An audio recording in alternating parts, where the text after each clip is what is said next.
కార్మికుల ఐక్యత ప్రభుత్వం తీసుకొచ్చిన మహాలక్ష్మి పథకం వల్ల చాలా మంది ప్రయాణికులు సంతోషాన్ని వ్యక్తం చేస్తున్నారు. దీంట్లో ప్రముఖ పాత్ర పోషించేది డ్రైవర్లు. సో ప్రస్తుతం మనం ఇప్పుడు హన్మకొండ బస్ డిపోలో ఉన్నాము. మనతో అద్దె బస్సుల డ్రైవర్లు చాలా ఇబ్బందులు పడుతున్నారు. ఈ అద్దె బస్సుల డ్రైవర్లు జీతాలు పెంచాలని చెప్పేసి వరంగల్ 1 డిపో, వరంగల్ 2 డిపో మరియు హన్మకొండలో పనిచేసే డ్రైవర్లు గత 1 మంత్ కానుంచి దాదాపు ఒక నెల కానుంచి తమ సమస్యలను అద్దె బస్సుల ఓనర్స్ కు చెప్పినప్పటికీ ఎలాంటి స్పందన లేకపోవడంతో ఇప్పుడు అద్దె బస్సుల డ్రైవర్లు అటు వరంగల్ 1 డిపో, వరంగల్ 2 డిపో మరియు హన్మకొండ అంటే దాదాపు 263 మంది డ్రైవర్లు ఈ ధర్నాలో ఉన్నారు. ఒకవేళ కనుక మా సమస్య అనేది పరిష్కారం కాకపోతే భవిష్యత్తులో ఇటు వరంగల్ ఉమ్మడి జిల్లా మాత్రమే కాదు తెలంగాణ రాష్ట్ర వ్యాప్తంగా కూడా మేము ధర్నా చేస్తామని చెప్పేసి అద్దె బస్సుల డ్రైవర్లు అంటున్నారు. ఎన్నో సంవత్సరాల నుండి సంస్థను నమ్ముకొని మేము డ్రైవర్ గా పనిచేయడం జరిగింది. కార్మికులందరూ ఇప్పటికీ కనీసం మినిమం 25 సంవత్సరాలు అయిపోయింది. అప్పటి నుండి ఇప్పటి వరకు కూడా మాకు ఏపీసీ ఆర్టీసీలో కూడా మాకు గవర్నమెంట్ డ్రైవర్లుగా అవకాశం వస్తుందనే ఉద్దేశంతో ఎందరో ఆశలు చూసి ఆశలతోని డ్రైవర్ గా పనిచేయడం జరిగింది. అయినా కానీ అప్పటి నుండి ఇప్పటి వరకు ఎవరిని రిక్రూట్మెంట్ చేసుకోపోయింది. ఓనర్లు కుమ్ముక్కయ్యి ఆఫీసర్లతోని మాకు డ్రైవర్ ఉద్యోగాలు ఆర్టీసీలో రాకుండా వాళ్ళు మేనేజ్ చేసి మాకు ఇదే ఎయిర్ బస్ డ్రైవర్లుగా ఇప్పటి వరకు సంస్థల ఇదే డ్రైవర్లుగా ఎయిర్ బస్ డ్రైవర్లుగా మేము పనిచేయడం జరుగుతుంది. అయినా సంస్థను విధిలో నమ్ముకొని మేము పనిచేస్తున్నాము.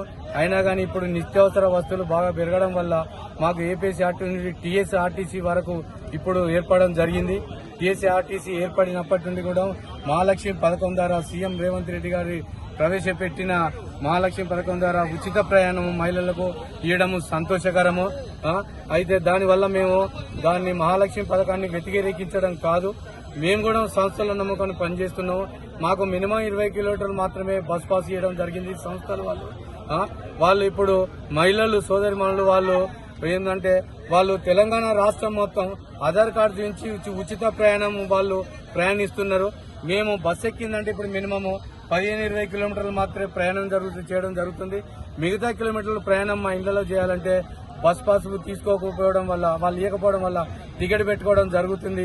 కాబట్టి మాకు కూడా తెలంగాణ రాష్ట్రం మొత్తము ఆర్ఎండిఎంలు వీళ్ళంతా మాకు ఒక పెద్ద మనసుతో ఆలోచించి సీఎం రేవంత్ రెడ్డి గారికి ఇది రికమెండేషన్ చేసి ఎండీ గారికి రికమెండేషన్ చేసి మాకు కూడా తెలంగాణ రాష్ట్రం మొత్తం బస్ పాసులు వెంటనే అమలు చేయాలనేది మా యొక్క డిమాండ్.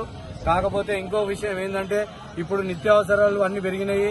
ఇప్పుడు కాన్వెంట్ స్కూళ్లు పిల్లల చదువులు రూమ్ రెంట్లు అవి ఇప్పటి రోజులలో బాగా ఖర్చులు పెరిగిన సందర్భంగా మేము ఏం చేస్తున్నామంటే ఇప్పుడు ధర్నాకు తిరగడం జరిగింది. ఓనర్లందరికీ నెల క్రితమే లెటర్ ఇవ్వడం జరిగింది డ్రైవర్ల జీతాల కోసము. వాళ్ళు స్పందించకపోవడం వల్ల ఈనాడు మేము ఓన్లీ 3 డిపోలు మాత్రమే బంద్కు ప్రకటించడం జరిగింది. ఎందుకంటే మహిళలను మేడారం జాతరలు దృష్టిలో పెట్టుకుని పబ్లిక్ ఇబ్బంది కలగద్దనే అభిప్రాయంతో only 1 depot, Warangal 2 depot, Hanamkonda depot 3 డిపోలకు మాత్రమే బంద్ ప్రకటించడం జరిగింది.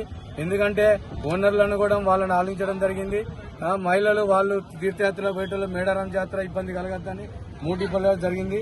వేరే డిపో వాళ్ళు కూడా అందరు కూడా ఈ బంద్లో వాళ్ళు కూడా పాల్గొంటామంటే మేము వద్దు, ఓనర్లు ఎట్లయినా స్పందించి వాళ్ళు స్పందన ఉంటది, వాళ్ళు ఎట్లయినా వాళ్ళ డిమాండ్లను వాళ్ళు నెరవేర్చారనే ఉద్దేశంతో వాళ్ళని ఇప్పుడు డిమాండ్ ఇళ్లకు ఎంటర్ కాలేదు బంధులకు. వాళ్ళు కూడా బంద్ చేయడానికి సిద్ధంగా ఉన్నారు. వీళ్ళు మేము పల్లె వెల్లులకు 20,000 అడగడం జరిగింది, ఎక్స్ప్రెస్ కు 21,000 అడగడం జరిగింది. వాళ్ళు 17,000 పల్లె వేలకు అడగడం జరిగింది చెప్తున్నారు. 18,000 ఎక్స్ప్రెస్ కు అంటున్నారు. ఈ డిమాండ్లు నిత్యావసర వస్తువుల దృష్టిలో పెట్టుకుని ఇవి ఇబ్బందులు ఏర్పడతాయనే ఉద్దేశంతో మేము దీనికి డిమాండ్ ఒప్పుకోవడం లేదు. ఎప్పుడైనా కానీ మేము సామరస్యంగానే ఓనర్లు మాకు కూడా స్పందించారు. ఈసారి కూడా స్పందిస్తారనే మంచి మనసుతో మేము ఆలోచిస్తున్నాము. దీన్ని దృష్టిలో పెట్టుకుని మేమేం చేస్తున్నామంటే వాళ్ళు స్పందించి వెంటనే అమలు చేయాలని మా యొక్క డిమాండ్.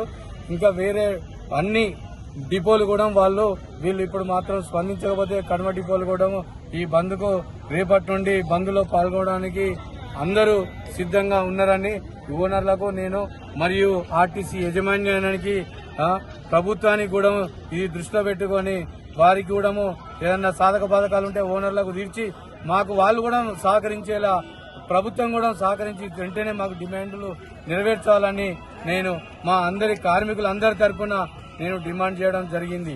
ఈసారి కూడా ఆర్టీసీలో కూడా పోస్టులు పడ్డప్పుడు మాకు ఫస్ట్ ప్రిఫరెన్స్ ఇవ్వాలనేది మా యొక్క అభిప్రాయము. ఎందుకంటే ఓనర్లు ఒకటి చెడుగా ఆలోచిస్తున్నారు. ఈ ఆర్టీసీ కార్మికుల ఎయిర్ బస్సులో పనిచేసిన డ్రైవర్లు సంస్థలో ఎయిర్ బస్ డ్రైవర్లంతా ఆర్టీసీలకు వీళ్ళంతా అద్దె బస్సు బాపతి విషయంలో ఇది వరకు ఓనర్ల దగ్గరికి పోయి మేము మాట్లాడదామని పోయినామండి. పోతే ఇప్పటి వరకు మాకు ఎలాంటి పరిష్కారం కాలేదు. గత 10-15 రోజుల నుండి మేము ఇదే సమ్మెను కొనసాగిస్తామని చెప్పేసి చర్చలకు మేము మద్దతు తెలుపుదామని చెప్పేసి మా డ్రైవర్ల యూనియన్ పర్పస్లు అందరినీ అడగడం జరిగింది.